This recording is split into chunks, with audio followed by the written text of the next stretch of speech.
Welcome to 5 and 5 from the One-Stop Co-op Shop, where I discuss 5 key elements of a game in about 5 minutes. I'm Michael Kelly, and today I'm looking at the Undaunted series, specifically the solo play in the new Reinforcements expansion. And no disclaimer for the game, I bought this myself, but I am friends with one of the designers of the core game, David Thompson. And a disclaimer of a different kind, I'm literally filming this very late the day before I head to PAX U, so I'm not going to have as much editing. I might not even have like shots of the game in there. It might just be me talking with this giant headset on my head. So hopefully that's not too off-putting, but I did want to get my thoughts out on the game for Saturday when the playthrough goes live, so I apologize and hope it's okay. But I liked Undaunted enough to make my own solo variant. What do I think of the official one? Let's find out and get to the list.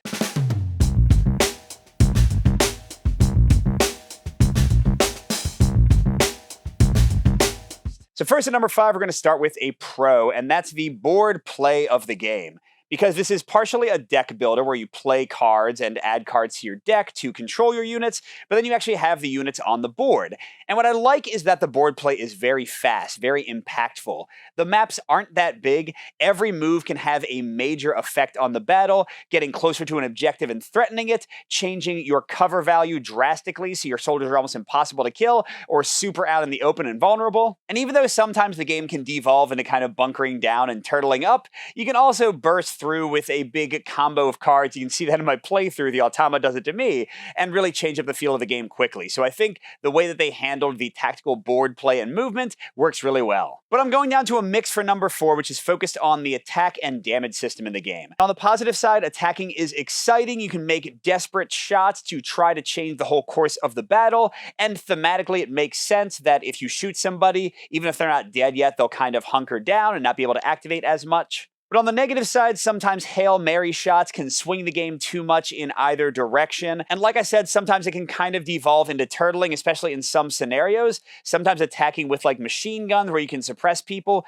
becomes a little bit too powerful feeling to where the game cannot have much movement happening. And once you stop moving, once you stop pursuing your objectives, the game definitely can slow down too much. And for number 3, we're sticking at a mix, and this is focused on the new Automa that comes in the Reinforcements expansion. And funnily enough, David Digby, the lead designer for this, did basically the same thing I did with my Automa. I guess we just kind of thought along the same lines, in that you draw random cards for their activation, but whichever card you draw has an order of operations, kind of a flowchart you follow to determine what action makes sense for the unit. And that's definitely the positive side of things. These cards work well. As long as you're used to following flowcharts like in other war games, it shouldn't seem that intimidating, although it could be too much for some players. But on the negative side, I really don't agree with some of the choices the design team made. I think that some of the things, like the way initiative works, can have too big of a swing, which means that you're more likely to have games where the Automa just totally lies down and dies, and you're also more likely to have games where it's a total blowout.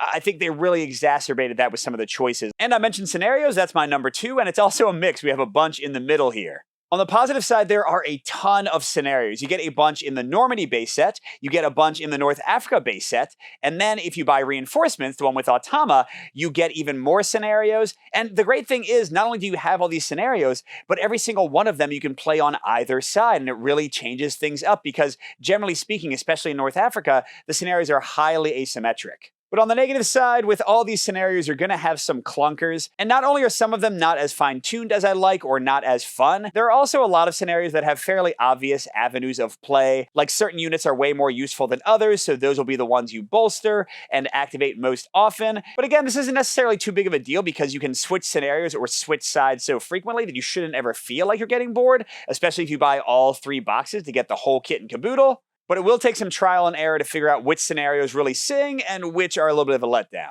But finally, I am going back to a full pro for my number 1, and that's the deck building and the card play and the deck management. So you start with a starter deck with some Fog of War kind of dead, useless cards, and then different cards for each of your units and some commanders. And each of the cards has several different actions you can use it for. And I love these multi-use cards because you also use 1 card per turn to do the initiative and determine whether you go first or last. I like how when you explore, you add more of these Fog of War cards to your deck, and then you might want to get certain units to try to get rid of them, and the bolstering and kind of which units you pursue. Now, some deck building fans won't like this because it's not really a deck builder. I think David Thompson called it like a deck management game, in that getting more cards is really more about giving your units more health so they can can survive more attacks and having them activate more often. So it's kind of like you're leaning into that unit for your strategy.